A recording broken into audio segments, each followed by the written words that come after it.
Click the subscribe button, hit the bell icon to never miss another update. Imam Sajjad was moving towards Mecca along with the caravan, and the camel on which the Imam was riding was very weak. That's why he was a bit behind from the caravan, and he started traveling behind the caravan with one of his companions. It was about to be dark, and they were trying to cover the distance quickly so that they did not have to spend the night traveling. But the camel of the Imam was walking very slowly.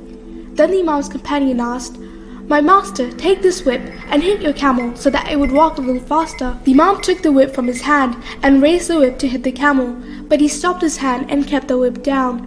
Then the Imam again raised the whip to hit the camel, but he could not perform this task again and kept it down, and said, "If the camel was not weak, then I would have surely hit it."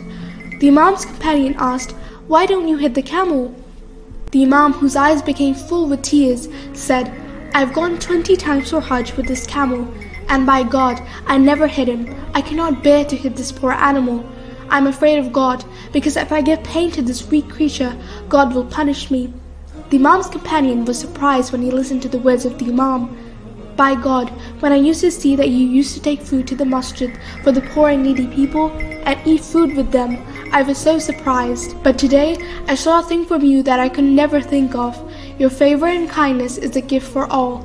I am glad that such a man is with me on the journey of Mecca, and I'm really, really lucky to have him as my Imam and leader."